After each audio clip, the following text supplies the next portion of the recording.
of COPD exacerbations.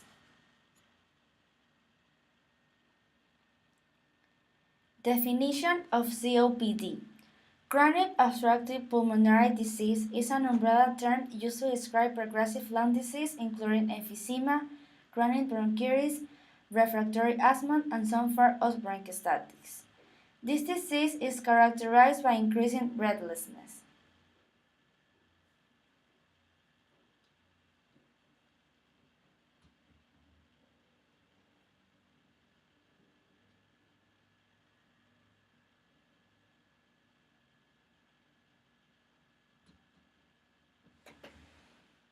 Understanding chronic obstructive pulmonary disease, COPD.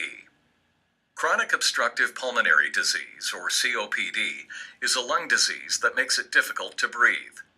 COPD is a long-term disease that often gets worse over time and is characterized by inflammation and severe limitation of airflow in and out of the lungs. COPD is an umbrella term used to describe a group of breathing conditions, the most common being chronic bronchitis and emphysema. Many people living with COPD may have both emphysema and chronic bronchitis. A few people have both asthma and COPD. Cigarette smoking is the leading cause of COPD. Long-term exposure to secondhand smoke or irritants such as air pollution, dust or workplace fumes, and biomass exposure such as wood smoke can also contribute to COPD. An uncommon genetic disorder called alpha-1 antitrypsin deficiency is sometimes associated with COPD. Although respiratory infections such as influenza and pneumonia do not cause COPD, they can make people with COPD very sick. Therefore, it is very important to keep these vaccinations up to date. At first, COPD may cause no symptoms or only mild symptoms. As the disease progresses, common symptoms include shortness of breath, wheezing, and chest tightness, especially with exercise, and an ongoing cough, often with a lot of mucus. As COPD symptoms worsen, breathing requires much more energy, and it can get harder to exercise or do routine activities like getting dressed or climbing stairs. This may lead to fatigue, weight loss, and muscle loss. People with COPD can experience a variety of symptoms. Different stages of COPD range from mild to moderate to severe. In normal functioning lungs, when air is inhaled, it travels down the windpipe and into the airways, or bronchial tubes, of the lungs. Inside the lungs, the airways branch out into smaller and smaller tubes called bronchioles that are rich in blood supply. At the end of these tubes are billions of tiny air sacs, called alveoli. Normally, the walls of the airways and air sacs are elastic and flexible in nature. Inhaling causes each air sac to fill with air. Exhaling causes each air sac to deflate. Efficient uptake of air into the lungs provides oxygen to the blood, which is then carried to all parts of the body. In COPD, however, the airways become thick and inflamed, and they produce more mucus than usual. This mucus can clog the airways and makes it hard to breathe. In COPD, the walls of the air sacs in the lungs are damaged and lose their elastic quality. The air sacs get floppy, broken, and lose their shape. As the air spaces get larger, air gets trapped, and there are fewer air sacs to supply oxygen to the blood. Because air is trapped in these air sacs, it is difficult for lungs with COPD to deflate like normal lungs. This trapped air makes it harder to get fresh air into the lungs and makes breathing more difficult. COPD is the third leading cause of death in the United States and affects more than 13.5 million Americans. It is predominantly diagnosed in middle-aged individuals older than 40 years and is present in both women and men. Although COPD is more common in men, more women die from this disease each year than men. The rate of COPD continues to increase worldwide due to smoking and worsening air pollution. While there is no cure for COPD, you can take steps to feel better, stay more active, and slow disease progression.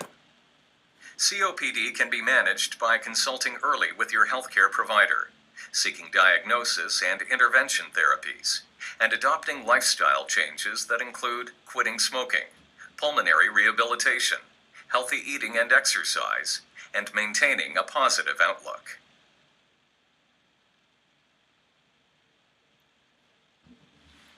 Pros and cons of the treatment for COPD. On the pro side, the FLAME trial showed that the use of LAVA-LAMA regimen appears to be safe and efficacious with respect to a wide variety of outcomes, including exacerbation rate, lung function, and health status. However, COPD has no cure yet, and doctors do not know how to reverse the damage to the lungs. However, treatment and lifestyle change can help you feel better, stay more active, and slow the progress of the disease.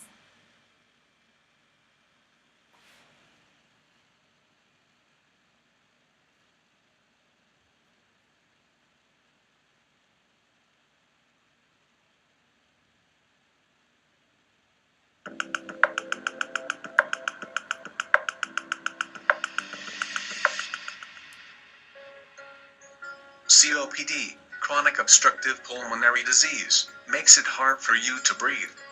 The two main types are chronic bronchitis and emphysema. The main cause of COPD is long-term exposure to substances that irritate and damage the lungs. This is usually cigarette smoke. Air pollution, chemical fumes, or dust can also cause it.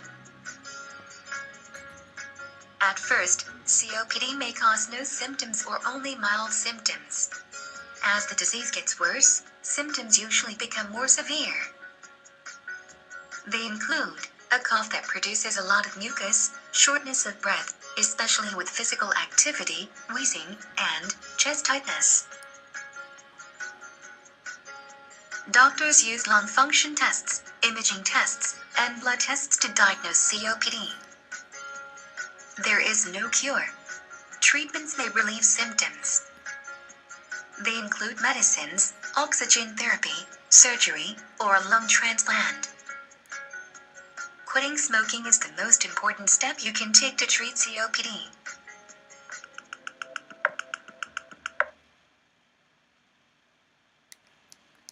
Issue apply in Ecuador. Every year there are more cases of COPD in our country. However, in the last year there has only been 4 cases. Application in medicine. Global Initiative for Chronic Obstructive Lung Disease recommend either a long-acting beta agonist plus an inhaled glucocorticoid or a long-acting muscarinic antagonist at first-line therapy for patients with chronic obstructive pulmonary disease who have a risk of exacerbation.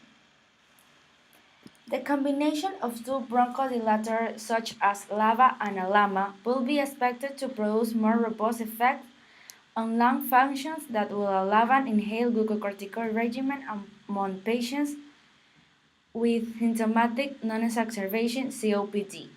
In one trial, indacaterol glycopyrronium was superior to salmeterol fluticasone in improving the pretreatment through for expiratory volume in 1 second, and their area under the curve for FEV1 from 0 to 4 hours at 25 weeks.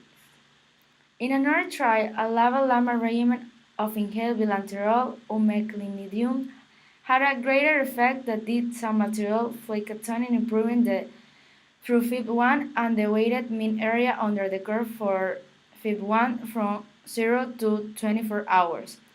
However, in this trial, despite the improvement in lung function, there was less convincing evidence for the superiority of a dual bronchodilator regimen with respect to patient-reported outcomes, such as the total score on the St. George Respiratory Questionnaire, the use of rescue medication, and the traditional dyspnea index score.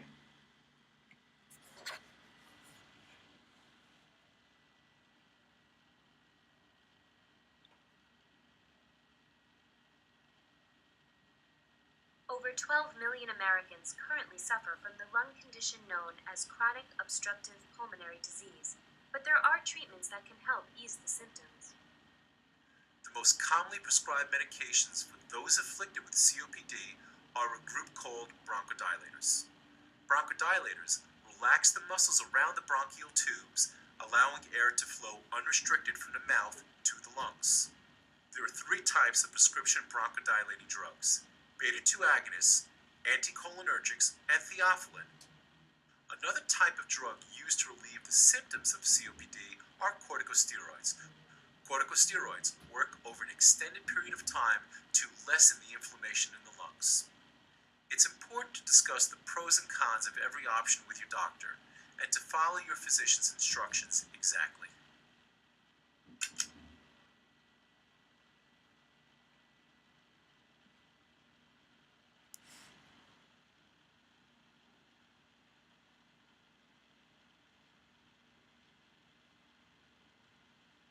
Chronic obstructive pulmonary disease is also known as COPD for short. It affects about 1 million Canadians. In fact, 1 in 10 of our senior population has some form of COPD. The most important thing for anyone that has a concern about COPD, of course, is to stop smoking. We do like to ensure people also get their regular flu vaccines and are considered for a pneumococcal vaccine to prevent infections. Seeing your physician or healthcare provider and going on an appropriate inhaler regime is also very good to improve breathlessness and to reduce exacerbations. To supplement this, OPEP, or oscillating positive expiratory pressure, is a way we use to try and help naturally patients clear the secretions.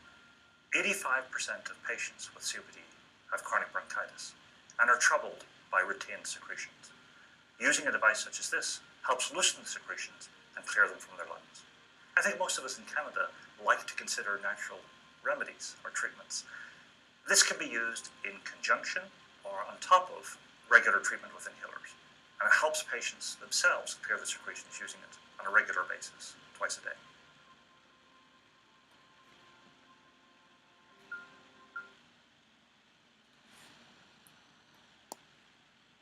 Conclusion: COPD is a major cause of disability and is the 3rd leading cause of death in the United States.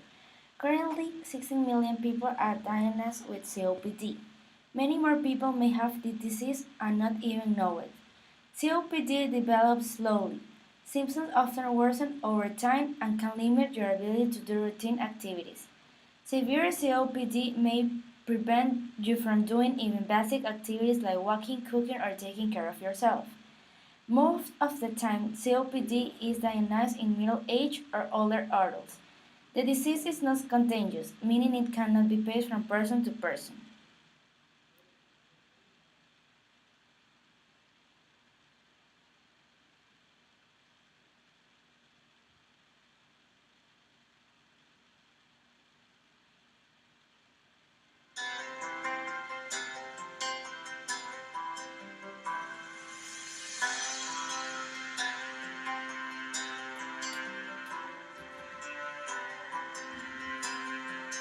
Most bothersome was sitting on the edge of bed at night and not being able to lay down or get to sleep.